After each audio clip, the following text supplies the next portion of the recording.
mga Biblia. At buksan po natin sa Genesis chapter number 12.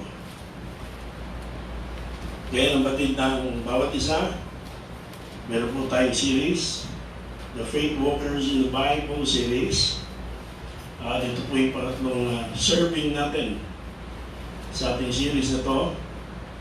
At ito po ay patungkol kay Abraham. Si Abraham na hindi lamang isa sa mga patriarka, hindi siya yung una sa mga patriarka, no, na kinilala at binanggit dito sa Biblia.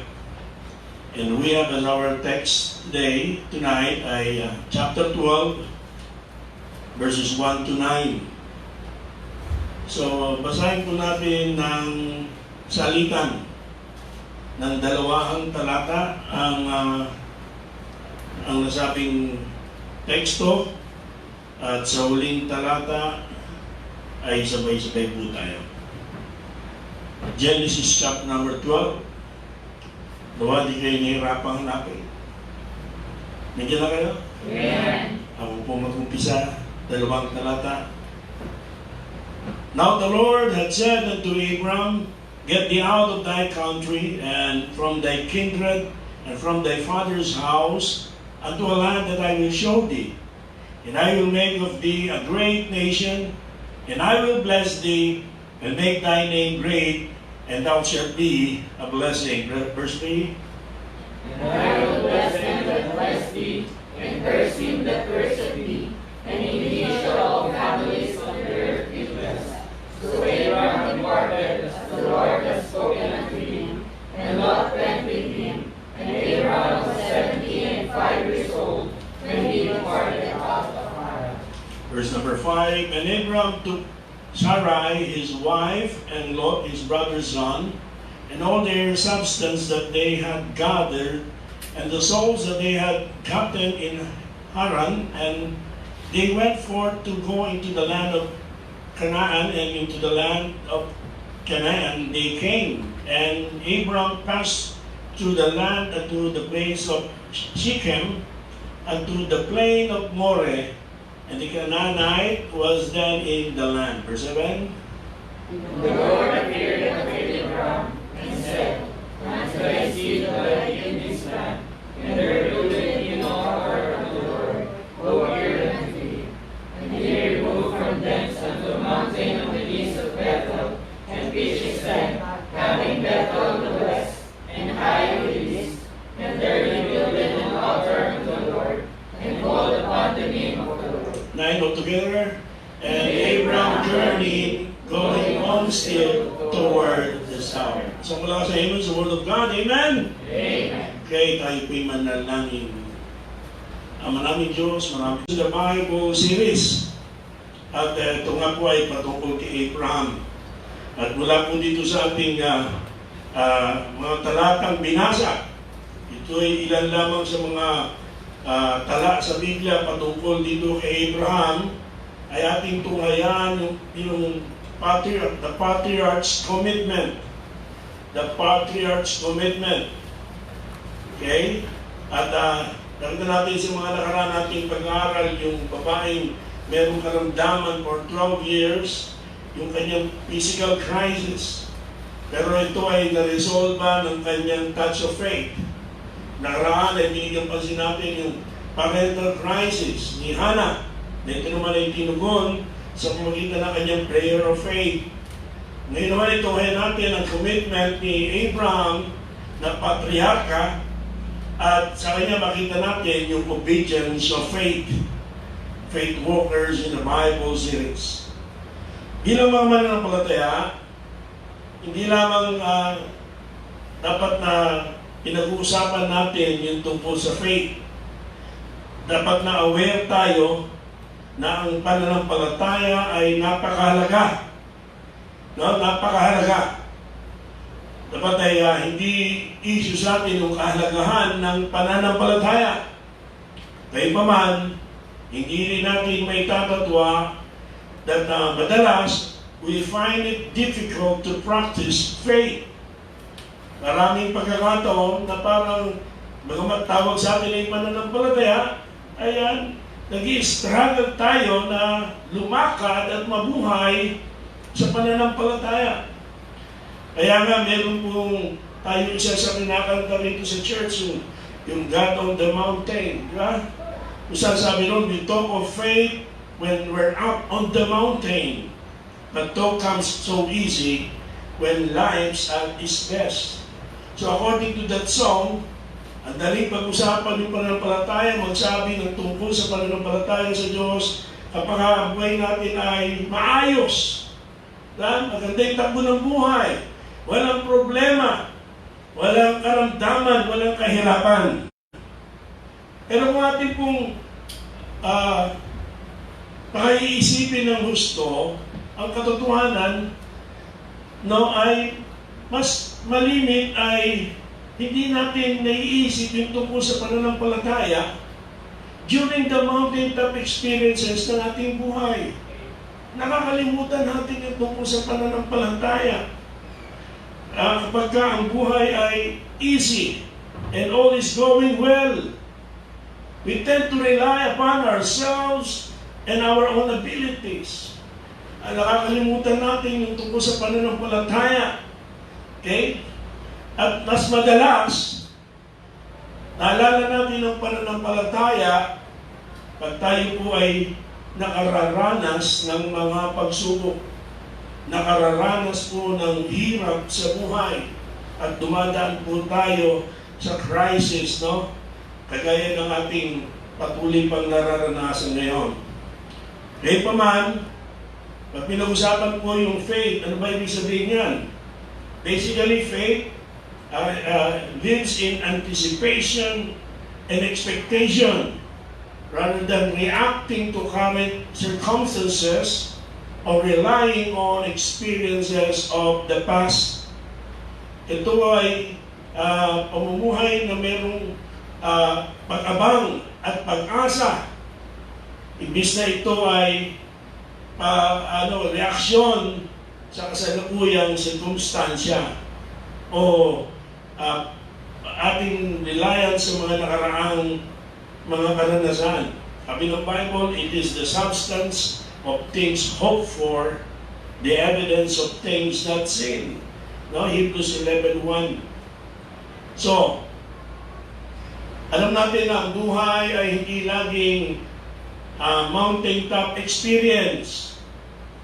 Okay? Maraming pagkakataon that we are forced to walk in the valley as well. Pag sinabi ng valley of life, ay dumadaan nga tayo sa mga pagsubok, sa mga struggles, meron tayong naranasang crisis, meron tayong mga di kaaya-ayang dinaraanan sa buhay na ito, nararanasan sa buhay. Yung iba ay dulot ng ating kasalanan, consequence and result of our sins. Iba ay bahagi po sa pagsubok sa ating pananampalataya. Okay? We all face situations that are beyond our ability to control. So may mga sitwasyon na hindi natin wala sa atin ang kakayanan para ito ay ma-resolve, ito ay bigyan ng solusyon, at minsan ay wala sa atin ang kakayanan na ito ay malampasan. No? Malampasan. And sooner or later, or I should say right now, with our current situation, masasabi ko that we find ourselves sa isang sitwasyon where faith is essential. Ang mga panahong ito ay muli nagpapagtibay kaya ng ating mga nakaraang pag-aaral nga, no? Liban pa sa series na ito, na napakahalaga ng pananampalataya sa Diyos na tunay at buhay. No, in fact, we may encounter a situation where faith is all we have. Kaya may mga sitwasyon na tanging pananampalataya sa Diyos ang meron tayo. At dapat natin maintindihan, mga kapatid, at nawa ay ating panghawakan that it is beneficial for every believer to exercise our faith and for us to learn to live and walk according to faith. Napakahalaga na tayo po ay mamuhay at lumakad patuloy sa pananampalataya sa ating Diyos. In Romans 1:17, sinasabi yan, the just shall live by faith. Patungkol sa pananampalataya, na tayo ay inaasahan na mamumuhay sa pananampalataya. 2 Corinthians chapter number 5, verse number 7, sinasabi yan, we walk by faith and not by sight. So ang ating pong lakad, pamumuhay ay hindi po nakasalalay at nakabatay sa ating nakikita, kundi nakasalalay po sa pangako ng Diyos sa Kanyang salita. Amen po? Amen. Okay, at ito nga ay pagpapatuloy ng ating panggabing series, Faith Walkers in the Bible. Ang Bible po ay filled with those who walk by faith. Nagiwan po sa atin ang gracious example upang tayo ay sumunod sa kanilang mga hakbang. And I hope to examine ang mga buhay na ito, no? Ngayon, kasalukuyan ay mga from Old Testament, kasama na itong ating ngayong pag-aralan, pero meron din tayong mga tutunghayan sa bagong tipan. Kapag pinag-usapan po yung faith, walking by faith, si Abraham ang isa sa agad-agad nating maiisip. In fact, si Abraham ay hindi lamang nakatala, no? Doon sa Hebrews chapter 7, yung tungkol po sa heroes of faith. Kundi si Abraham ay tinuturing din the father of faith, ama ng pananampalataya. Kaya tama lamang na ibilang natin sa ating series na ito at ating i-examine yung aspects of faith ni Abraham. So again, yung ating pong mamagat niya, the Patriarch's commitment at patungkol ito sa obedience of faith. So much for the introduction. Unang yung pansin natin ay yung nakapaloob po sa verses 1 to 3. Ano po meron dito sa verses 1 to 3? Ating munang basahin. Ulit, no? Now the Lord had said unto Abram, get thee out of thy country and from thy kindred and from thy father's house unto a land that I will show thee. And I will make of thee a great nation. I will bless thee and make thy name great, and thou shalt be a blessing. And I will bless them that bless thee, and curse him that curseth thee. And in thee shall all families of the earth be blessed. So what we have here is Abram receiving God's call. No? Sa puntong ito, una-una mapapansin natin yung pagtanggap ni Abraham sa panawagan, sa pagtawag ng Diyos sa kanya. I'm aware na sa puntong ito, nabasa ni Abraham, hindi pa pinapalitan ng Diyos yung kanyang pangalan from Abram to Abraham. Pero I will likely refer to him as Abraham out of familiarity. Mas familiar tayo doon, no? And dito mati-discover natin yung details surrounding the call Abraham received from God. So una, pansinin natin yung context. Okay, from the context, pag-aralan natin yung tawag na tinanggap ni Abraham mula sa ating Diyos. So sa first part, take note, sa first part ng verse number 1, now the Lord had said unto Abraham, get thee out of thy country and from thy kindred and from thy father's house. So sa pagtawag mo ng Diyos kay Abraham, ang Diyos inutusan siya to leave his homeland, the place he had lived his entire life. Okay? Mamaya makita natin ilang taon na si Abraham. At sa haba ng taon na yun, ay doon siya nabuhay, pinanganak at lumaki. At inuutusan siya ng Diyos na lisanin niya yung kanyang homeland. He was asked to leave his family and depart from his father's house. So in essence, God asked Abraham to leave everything he knew and loved behind in order to follow God. Iwanan niya lahat, okay, at sumunod sa Diyos. So Abraham here, mga kapatid, to put it another way, is commanded to leave his comfort zone in order to follow the Lord. And in a very small way, nakaka-identify tayo kay Abraham sa ano ang posibleng kanyang naramdaman. No? Para sumunod sa Diyos, utusan ng Diyos, at sundin ang utos ng Diyos, na iwanan mo ang iyong comfort zone at sumunod sa akin. No? Makita natin, makaka-relate tayo, bagamat hindi natin masasabi na tumanggap tayo ng parehong utos sa Diyos, pero maintindihan natin yung posibleng naramdaman ni Abraham sa puntong yaon. No, at maaaring hindi nga tayo tawagin ng Diyos katulad ni Abraham to leave our hometown or to separate us from our family, pero may mga comfort zone tayo. Okay? Na inutusan tayo ng Diyos to leave behind in order for us to follow Him. I believe, ito nakita ko, ang ito sa pandemic nito eh. Diba? Marami pong comfort zone natin ang naapektuhan. Ang ating di man gusto ay ating hindi na magawa, mapuntahan, ating iniwanan. Alang yung kasunod na to follow the Lord, ibang usapin yun. We were forced to leave our comfort zones. And yet, during this time of pandemic, have we learned to follow God? Daw si Abraham, iniwanan niya, sadyang iniwanan niya yung kanyang comfort zone in order to follow the Lord. So, sa nangyaring pandemic na ito ay naging daan ba para matutunan natin na lubos na sumunod sa Diyos sa ating buhay. Regardless of our geographic location, we must all learn to walk by faith as we follow the Lord. And likely we will experience separation from some friends and loved ones as we make God the priority in our life.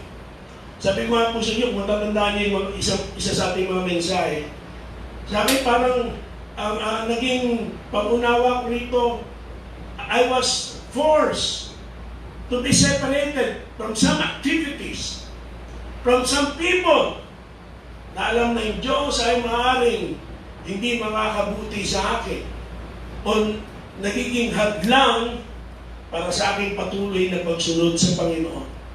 Naging ganun ba yung ating pagtingin sa ating current situation? So nakita po natin yung context nito. Okay? And then in verse number 1, we have here yung conditions, the conditions. Sabi niya, now the Lord had said unto Abraham, dito pa rin sa verse number 1, sa buwan, get thee out of thy country and from thy kindred and from thy father's house unto a land that I will show thee. Pinapalis siya sa kanyang homeland, iniiwalay siya sa kanyang pamilya, inilalayo siya sa kanyang comfort zone. Okay, Panginoon naman yan eh. Siguro naman, maganda ipapalit ng Panginoon. Lord, ano ba ipapalit mo? There's no specific detail about yung lugar na kanyang pupuntahan and even yung kanyang trip na gagawin. Ito po yung mabigat dito. Siguro kahit na tayo ay sabihin, alis ka na dyan sa Pilipinas at dadali na kita sa Amerika. Siguro tayo yan. Pastor, alis ka na dyan muna sa God's Grace. Lilipan kita sa mas malaking simbahan, mas malaking suporta. Siguro ay mapapaisip tayo ng kahit paano yan. Pero pinapalis ka sa iyong comfort zone para pumunta sa isang lugar na hindi sinabi ng klaseng lugar yun. At hindi tinitalya kung paano ka pupunta ron at anong klase ang iyong trip na mararanasan. Teka lang. Siguro ay hindi lang tayo magdadalawang isip, kundi kagyat tayong tututol at hindi susunod. Pero nakita po natin dito that God gave Abraham no specific details about the trip. So in essence, sabi ng Diyos, don't worry about the thing. Just follow me. When we get where we are going, I will let you know. Mahihirap ba tayo, di ba? At kahit pa sabihin natin, Diyos siya. Ang dali lang natin sabihin, nagtitiwala tayo sa Diyos. Pero pag sinabi ng Diyos yung ganyang bagay, nasa na yung pananampalataya natin? Lalakad pa ba tayo sa pananampalataya? So again, try to imagine how Abraham must have felt at that moment. Pero, batay sa detalye, nabigay sa atin ng Bible, he was clearly a man of faith. But even though, I believe he, in a way, he wondered where they might go. He would not know it when he saw it. Saan ako pupunta? Paano ko nalaman na doon ako? Yung may lugar na pupuntaan ko. And he had received no description or information about the trip. Anong klaseng biyahe pa yung aking... Ito ba walang hirap na paglalakbay. Walang panganib na dadaraanan. So kaya nga po kasama siya doon sa faith walkers. No? Yung kanyang pagtugon at pagsunod sa panawagan ng Panginoon it is simply just had to walk, he just had to walk by faith until God revealed the final destination. As I've said, kung tayo yan, hindi man lahat, most of us would be very hesitant with such a proposal. Gusto natin ng detalye. We want to know where we are going, how long it will take to get there, what kind of accommodation we will have when we arrive, and what we are going to eat, and on. We could go. Marami tayong hihinging detalye. Walang binigay na detalye ang Diyos. Eventually, okay, ganyan din sa atin, mga kapatid, hindi pa kayo aware. May mga pagkakataon that God will ask us to step out in faith and follow Him. That will be the call. Follow me. And there will be no additional information. In that moment, brothers and sisters, pipiliin natin sumunod sa Diyos. Ano ibig sabihin yan? You will walk by faith. You will walk by faith. Ang tanging comfort at sapat na comfort na tinanggap ni Abraham sa kabila nitong biglaang panawagan ng Diyos sa kanya to leave his comfort zone ay nandun po sa verses 2 and 3. The comfort. And I will make of thee a great nation, and I will bless thee, and make thy name great, and thou shalt be a blessing. And I will bless them that bless thee, and curse him that curseth thee, and in thee shall all families of the earth be blessed. So, bagamat hindi po tumanggap si Abraham ng any specific details about the trip, ito naman po maganda rito. He was promised great blessing for his obedience. He was promised great blessing for his obedience. And such a promise would have been incomprehensible at the moment para kay Abraham. But Abraham believed God and trusted His word. At isa po yan na matatawag natin unchanging aspect of real faith. Ang dali yung magsabi ng faith. Pero isa po sa aspeto na hindi nagbabago ng tunay na pananampalataya ay ang panghahawak sa pangako ng Diyos. Sapat na ang pangako ng Diyos. Kahit walang detalye, kahit na ang current situation ay tila di sumasang-ayon, pero dahil ang Diyos ang nangako, sapat na yon para sumunod sa Kanya.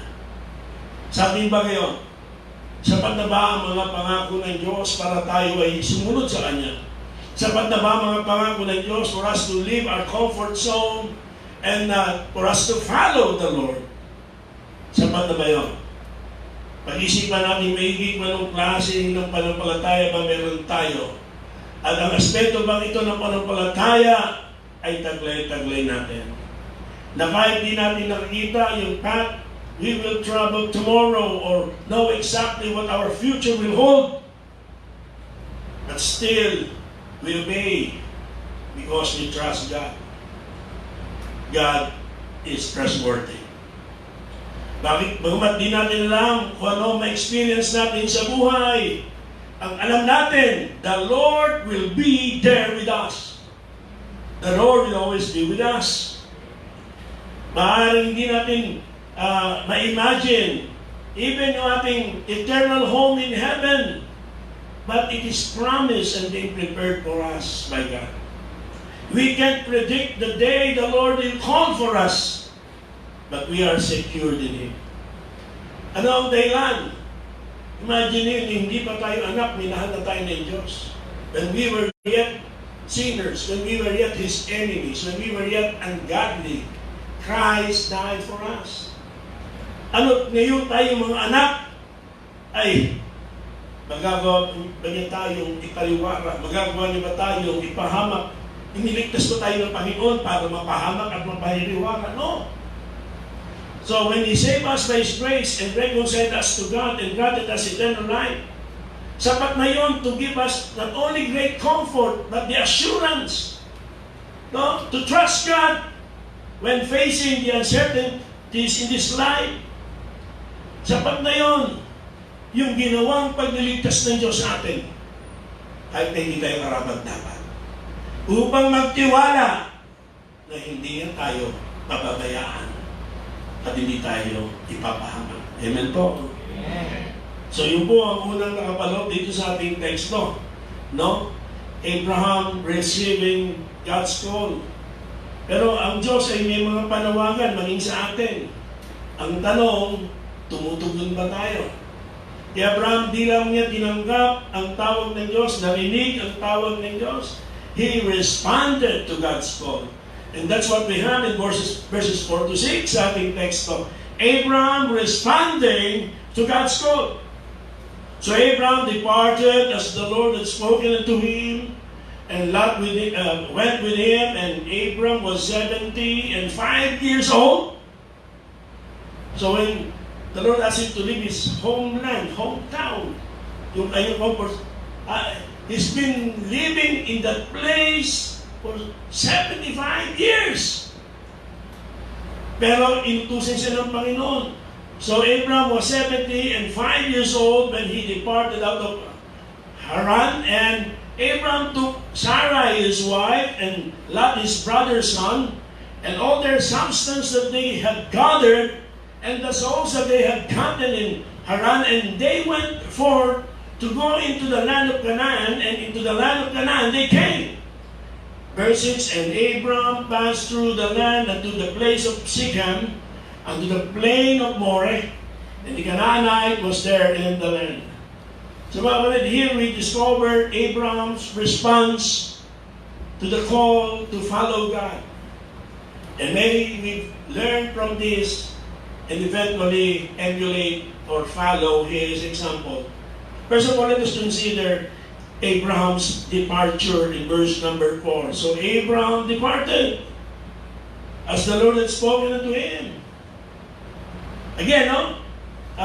We don't have any detail about the move. Walang binigay na detalye at wala tayong karapatang magdagdag kung ano sinasabi ng Bible. Ano lang, sinabi ng Bible, sapat na yun. Hindi natin alam ang detalye ng kanyang pag-alis, pero isa lang alam natin. He departed. Hindi kagaya ni Jonah na napunta sa umalis, hindi sa pagsunod, hindi sa pagsuway sa Panginoon. Si Abraham ay umalis upang sundin ang tawag ng Diyos. He responded to the call of God and followed God. So it is interesting, brothers and sisters, to note, again, that Abraham was 75 years old when he began this walk of faith. Matanda na siya.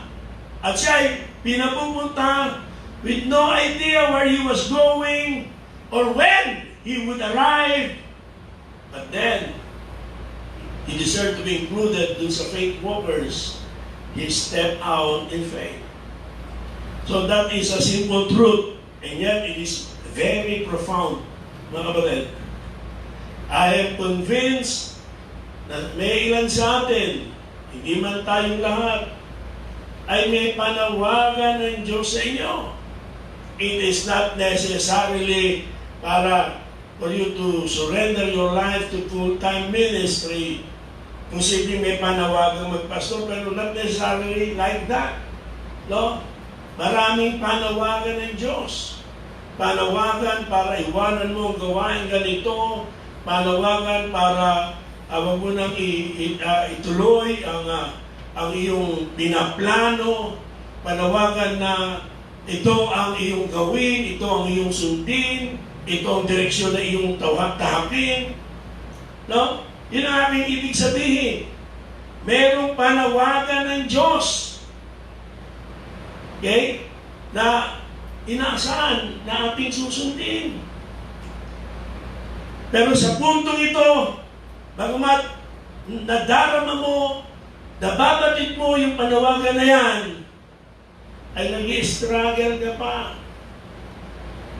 Nawa, maintindihan mo, kapatid, na ang Diyos ay hindi nananawagan, na hindi umaasa na ikaw ay susunod. Pag ang Diyos ay nanawagan, He is also expecting us to follow Him by faith. No, wala nang argumento pa. Wala nang excuses pa. Impossible, wala nang delay pa. Ang inaasahan ng Diyos ay sumunod sa pananampalataya. At maaaring wala pang ibigay na anumang detalye sa kasalukuyan. But we are expected to respond in faith and obedience. We must exercise our faith and follow the Lord in order to really discover His desire, His plan for our lives. At ito po ay binibigyang wakas yung argumento patungkol sa edad o kakayanan.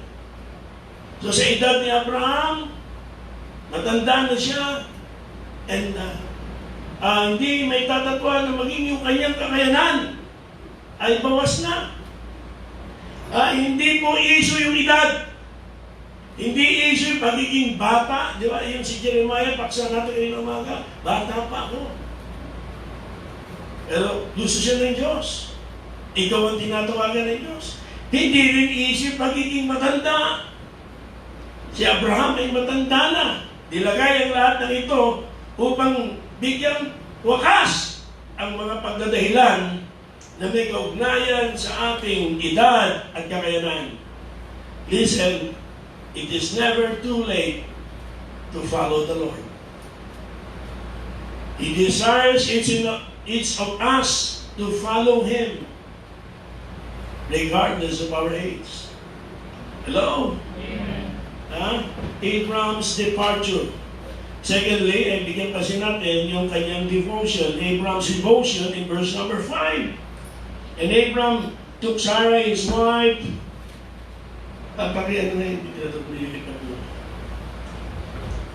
Took Sarah his wife and Lot his brother son. And the Lord, and all their substance that they had gathered, and the souls that they had gotten in Haran, and they went forth to go into the land of Canaan, and into the land of Canaan they came. So, mga kapatid, it is apparent that Abraham was fully surrendered and totally committed to following the Lord. Let me repeat that. Malinaw po rito na si Abraham ay fully surrendered and totally committed to following the Lord. Ang ginawa, anong sabi? Kasi sabi dito sa talata, he took his immediate family and all his belongings with him. At pinapakita rito, makinig po kayo, that he had no plans to turn back on God. He wasn't planning on returning to Haran. So walking by faith requires total surrender. Nakikinig po kayo? Walking by faith requires what? Total surrender. Masarap yun na may kausap na may sumasagot. At tungkol kami lang. We cannot walk by faith and continue to depend on our past possessions or abilities or somebody else than God. God may not ask us the same way He asked Abraham to uproot our life and move to a foreign land. Pero naman ang panawagan ng Diyos sa atin, we must be willing to surrender all we have in order to follow Him. Anything less is not walking by faith at all. And that reminded me, si Cain, nagandog din naman siya eh. Pero hindi ayon sa nire-require ng Diyos. So hindi issue yung nagandog din naman ako. It's better to offer something than never. No. Anything less is not walking by faith at all. Remember the case of King Saul that caused him his, di ba, yung kingdom na remove sa kanyang family. Nakipaglaban din naman eh. Marami ring tinalong mga Amalekites, marami ring pinatay ng mga hayop dahil utos sa Diyos, pero may tinira siya iba. Sa Bible, mga kapatid, partial obedience is disobedience. Nakikinig? Oh, it's not obedience at all. No, there's no such thing as partial obedience. Anything less than what God required from us, or what God commanded us to do, is not walking by faith at all. So, faith becomes apparent as we surrender our lives to Christ. Diyan lang makikita na may tunay na pananampalataya sa pagsusuko ng buhay sa kalooban ng Panginoon at sa Panginoon. And in verse number 6, dito naman ay ating tunghayan, Abraham's dependence. And Abraham passed through the land unto the place of Shechem, unto the plain of Moreh, and the Canaanite was then in the land. This is an interesting detail, mga kapatid. Iwanan ni Abraham yung Haran to follow God, na hindi niya alam kung saan siya pupunta. And he passed through the land and came to Shechem. Sa puntong ito, nawa nakikinig kayo, he still hasn't heard anything new from the Lord. Wala, nakarating na siya sa ibang lugar, naglakbay na siya gaya ng utos ng Panginoon, at nakarating na, wala pa rin follow-up na information kung saan siya pupunta at anong klaseng lugar ang kanyang pupuntahan. And yet, ano po ang kapansin-pansin? Abraham continues to walk by faith. No? Hindi sinabi kung how much farther they will still need to travel or what they will face along the way. And yet, si Abraham ay patuloy na naglakbay at sumunod sa Panginoon. No doubt that Abraham is genuinely walking by faith.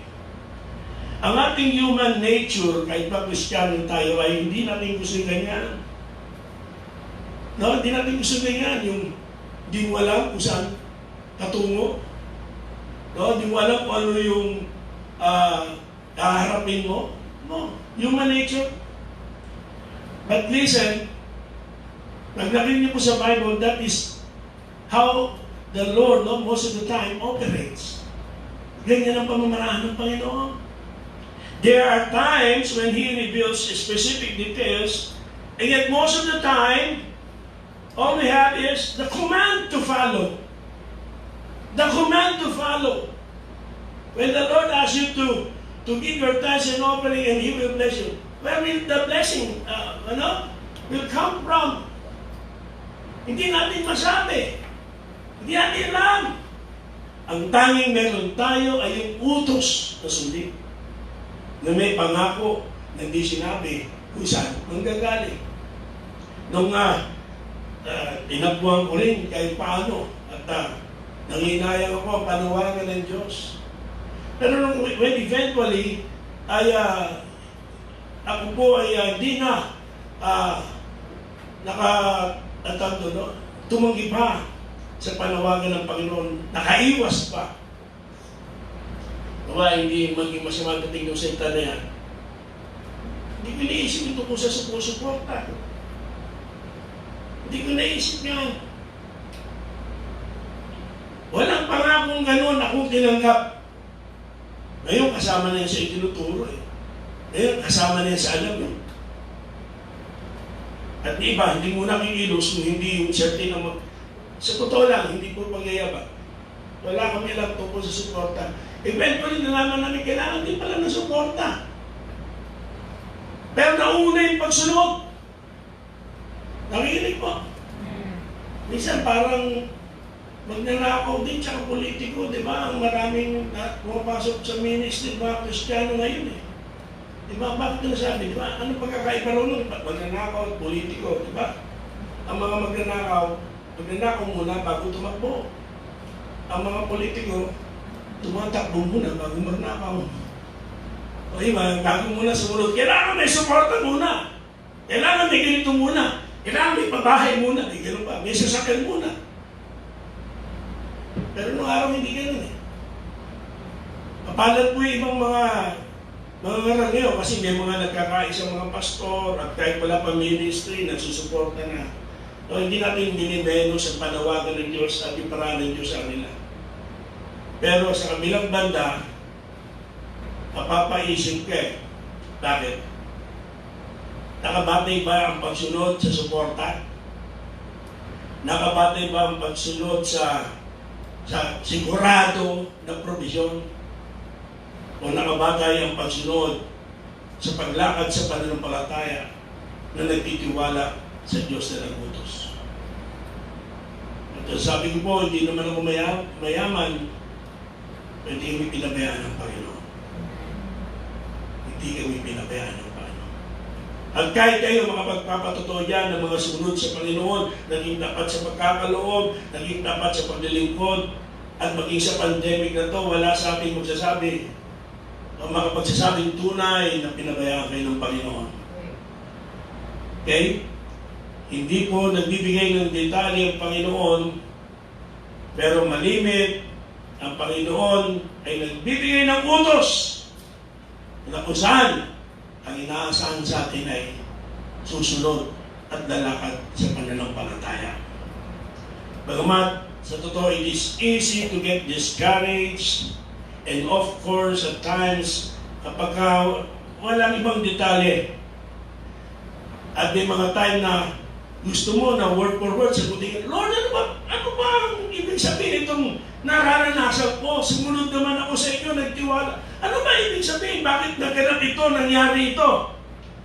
Na kahit na halos nagmamakaawa ka na, ang Diyos ay nanatiling tahimik. Kasi ang nais ng Diyos ay patuloy tayong dumakad sa pananampalataya. Patuloy na magtiwala. Patuloy na tiwala sa katapatan at sa kabutihan at sa katalinuhan ng ating Diyos. So nakita natin yung response ni Abraham na malimit din natin nakitang tugon ng maraming nagpapakilala Kristiyano sa panawagan ng Panginoon. So sa panghuli, sa verses 7 to 9, ating makita that Abraham was reassured in God's call. Well, he was reassured in God's call. Verses 7 to 9, and the Lord appeared unto Abraham and said, unto thy seed will I give the land, this land. And there builded he an altar unto the Lord, who appeared unto him, and he removed from thence unto a mountain on the east of Bethel, and pitched his tent, having Bethel on the west and Hai on the east. And there he builded an altar unto the Lord, and called upon the name of the Lord. And Abraham journeyed, going on still toward the south. So it is closing verses sa ating pong teksto. Abraham finds reassurance in his walk with the Lord. Tingnan niyo po yung pangako sa verse 7. Pangako po yan eh.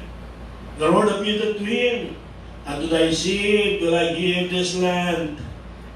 And there builded he an altar unto the Lord who appeared unto him.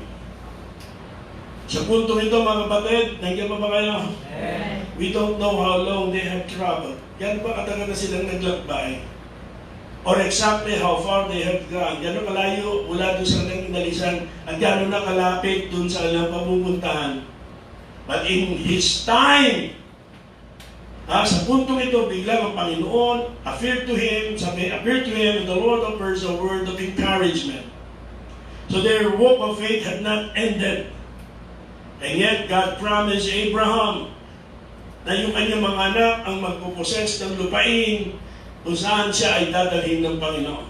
And just as the Lord assured Abraham and strengthened his faith, mga kapatid, tayo man ay napakaraming pangako ng Diyos na ukol sa ating mga mananampalataya. At nawa ay sapat na rin itong mga pangako ng Panginoon to enable us to continue by faith. Magpatuloy sa pananampalataya sa ating buhay. Napapaisip tayo, paano na ba ang sistema ng edukasyon? Paano na ba ang ekonomiya? Paano na ba yung trabaho? Yung future? Yung pamilya? Paano na ba ang iglesia? Well, patuloy tayo lumakad sa pananampalataya, mga kapatid. And umaasa that the Lord will fulfill all His promises. And kahit na hindi lang yung after this pandemic yung ano pa man, gano'n pa tayo matagal mabubuhay, di natin masabi. Pero one time, pinag-usapan natin, this world is not heaven yet. No? We're not home yet. And therefore, we must continue to follow the Lord.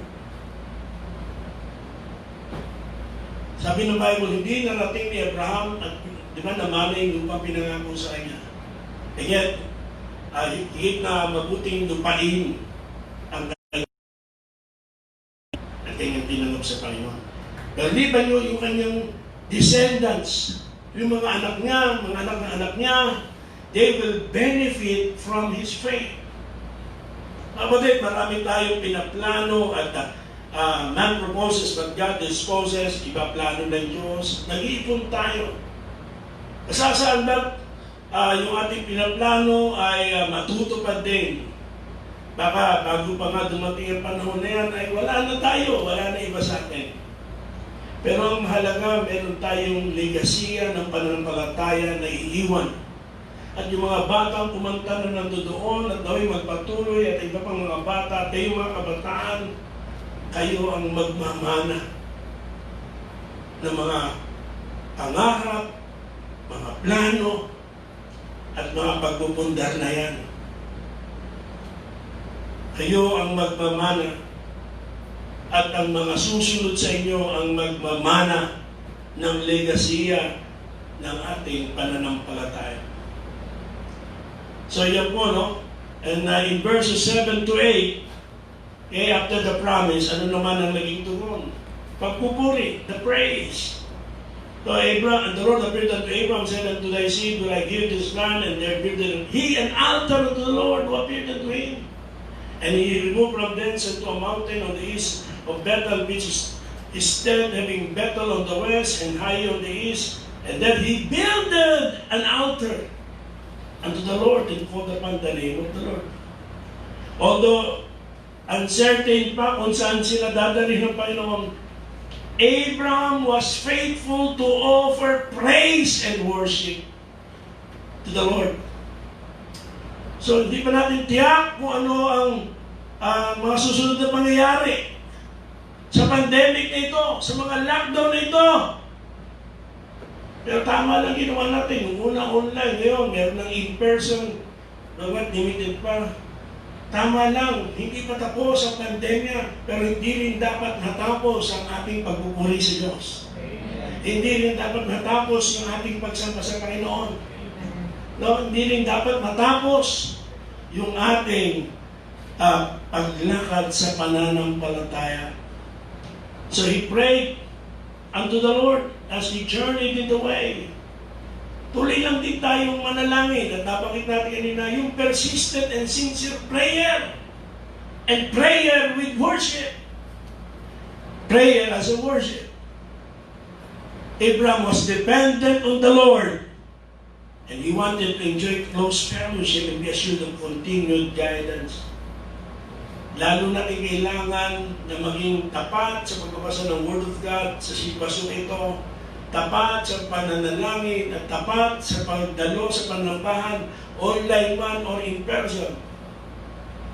Kailangan nating palakasin ang ating pananampalataya dahil yung ating journey, yung ating mga hindi naaasahang mga na-encounter sa ating buhay ay maaaring magpahina ng ating pananampalataya. Pero patuloy na nga tayong maging dependent sa ating Panginoon. No, it is easy to become discouraged even when we try and we start walking by faith. There are times when it seems as if even our prayers are unanswered. Okay? And there are times we feel na parang nag-iisa lang tayo. But listen, that is no time to abandon our faith. This time is not enough. This situation is not enough for us to abandon our faith. Even when we can see the hand of God, we must trust God. Even when we are filled with fear and doubt, we must continue to praise the Lord and seek His guidance in prayer. Jesus continued to pray unto the Father in His dying moments on the cross. Ang Panginoong Kristo na yan.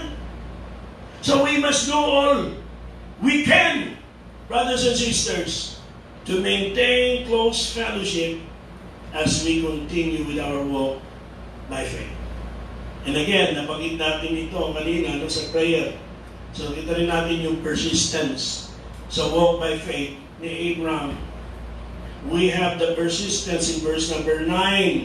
And Abraham journeyed, going on still toward the south. So again, mga kapatid, si Abraham, he doesn't have anything specific. He continues his journey toward the south. He is simply following the Lord. He is simply walking by faith. Hindi nag-open ng anumang bagong direksyon ng Diyos sa kanya. But Abraham is persistent in following the Lord until he receives a new word or message from Him. And this is where many of us struggle. Marami sa atin, no? Dito may struggle. We can maintain the faith for a while, but eventually we face discouragement and doubt. Marami sa atin ganyan, kaya nga tawag natin, hingas pugod eh.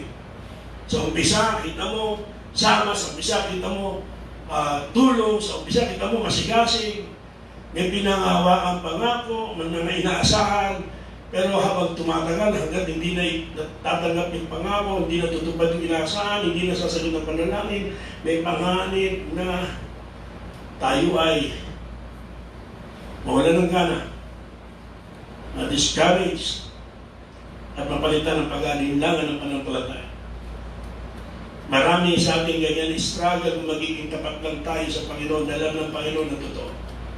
We find ourselves tempted to follow the path of our choosing.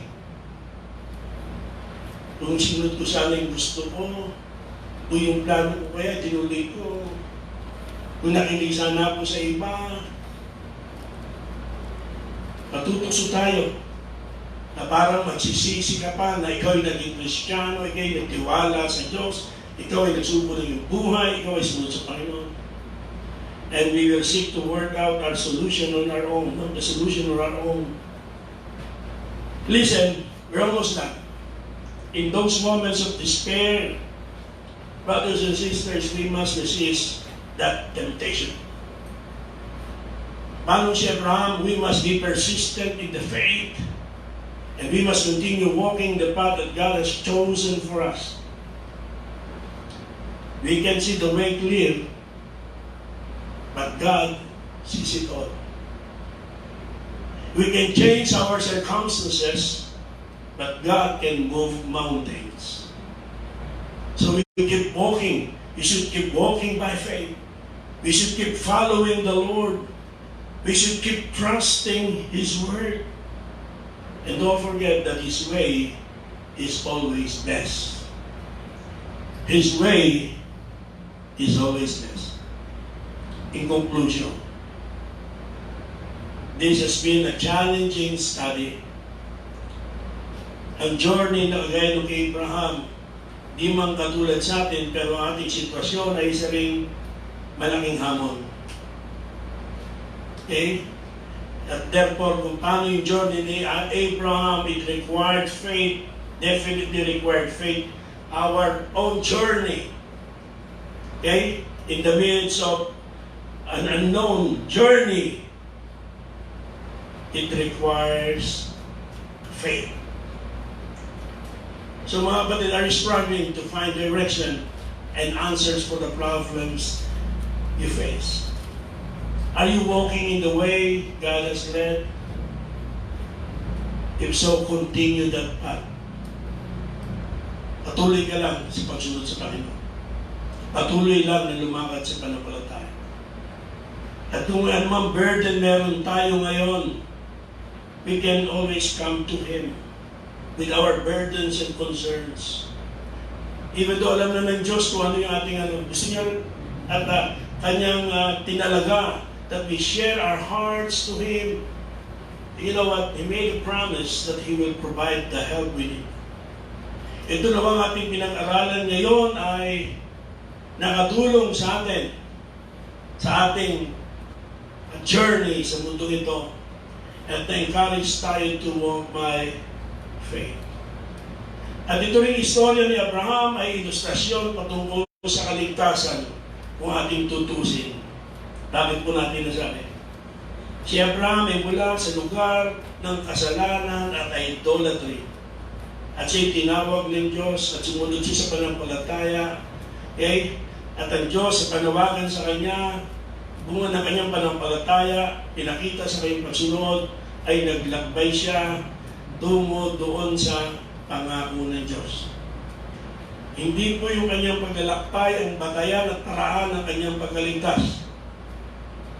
Pero yung pananampalataya niya at pag-iwan doon sa lupain ay larawan ng isang tao na tumalikod sa kasalanan at sumunod sa pananampalataya sa Panginoon. Pero hindi nagtatapos doon. Tayo ay may paglalakbay. Tayo ay may paglalakbay. Pinangako ng Diyos yung lugar. Pero hindi natin alam sa ating sarili yung mga landas na dadaanin natin. Hindi natin inaasahan ito. Kaya kawawa yung mga uulan na sabi, lahat ng mangyayari sa 2020 maganda, sabi ng bagong taon. Kaya nga, ang daming magandang nangyari, pumutok ang bulkan. At ngayon, may pandemic pa. Wala talagang kwente mo eh. Hindi sa kanila nakasalalay yung ating future eh. Kanino nakasalalay? Sa Panginoon. Hindi natin alam, walang nakakaalam. Pero alam natin, hindi tayo ipapahamak ng Diyos. E paglalakbay tayo rito, naway patuloy tayong sumunod sa Panginoon at lumakad sa pananampalataya. So ito po ang salita ng Panginoon. Nawa ay naging pagpapala sa ating lahat. Tayong lahat ay